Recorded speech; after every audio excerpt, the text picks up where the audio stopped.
За энэ Монгол Улсын эдийн засгийн одоо байдал орлого зарлах гэх юм бол их том өдөргөр би хардаг л да Монгол Улсын ирээдүйг.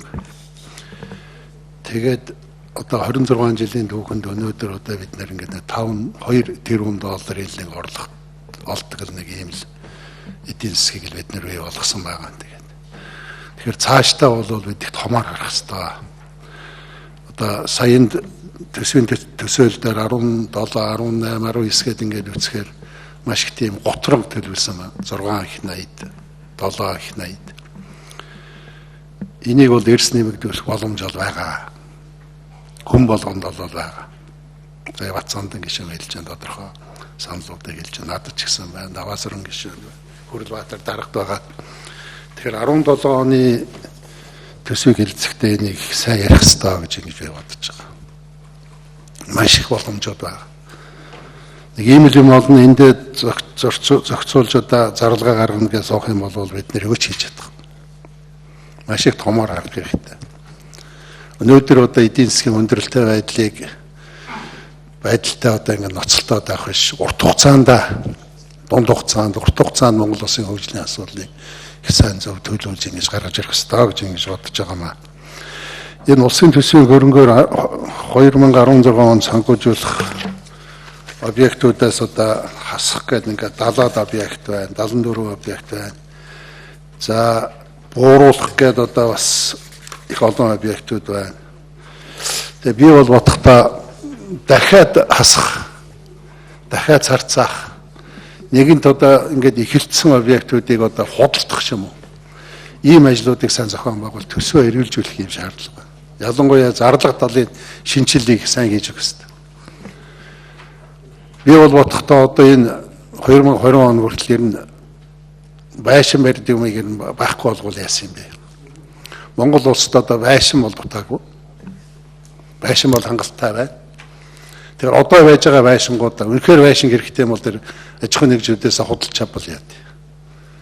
Байшин барих болгонд байшингийн нөгөө машин өдөр тутам зардал гаргадагтай адилхан байшин маань эдийн засгт ямар нэгэн тийм өр нөлөө хаалга ба шүү дээ. Тэнд нэг хүн ороо суучдаг, дарга, тэгээ цалинждаг. 4 ээлжийн одоо үүдний дэжүүр зарлага дандаа гарч идэг. Тийм учраас энэ 16 оны төсвийн дотгохлоор үлдсэн байгаа юмнуудаа сайн одоо бодож зарим юм одоо сарцаах хэрэгтэй, худалдах хэрэгтэй. Энийг одоо хэлье гэж ингэж бодож байгаа. Дараагийн асуудал энэ вексел концессийг тойрсон энд бас нэлээд хэдэн асуудлууд байгаа юм л да. Шүүхийн шийдвэртээ одоо замын ажил 5 тэрбум төгрөгийн хэдэн онд шүүхийн шийдвэр гарсан, яагаад ямар шатны шүүхүүдийн шийдвэр нь гарцсан. Энэ Улаанбаатар Мандалгов оюу толгой 220 кВт-ийн 2 хэлгээ шугам гэдэг 53 тэрбум төгрөг байна. Ховд аймгийн Манхан Дарив чиглэлийн 100 км хатуу ужилттай замын үнийн зөрүү шүүхийн шийдвэрт 14 тэрбум төгрөг. Энэ замууд нь одоо илэгдээд дууссан байгаа шүү дээ. Маш их хэмжээний засвар хийх шаардлагатай болсон. Ягаад өнөөдөр хүртэл энийг одоо ингэ төлөөгүй явсан юм бэ? Сэлэн аймгийн хөдөр сумд орчих төмөртөө ордоос Ерөө хандгаа төртөө хүртэл 33.4 км авцааны төрийн өмч шилжүүлэн авсантай холбогдвол авцаан барьчихсан байна.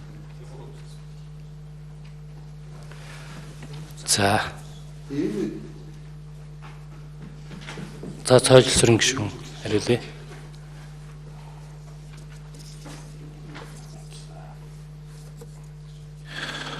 Баттамөр гишүүний асуултанд хариулъя.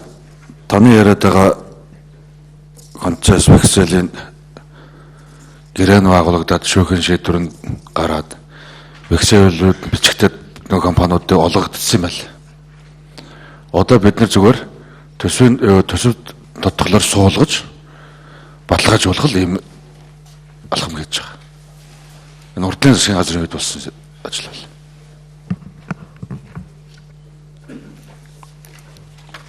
Тодруулах уу? За Баттамөр гишүүн тодруулъя.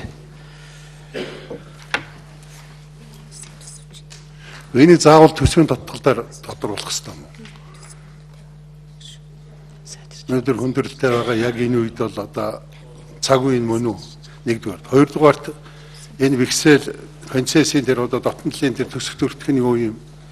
Ямар аж ахуйн нэгж авсан, гүйцэтгэлийн юу юм ингээд энийг одоо наривчил шалгалт хийсэн үү?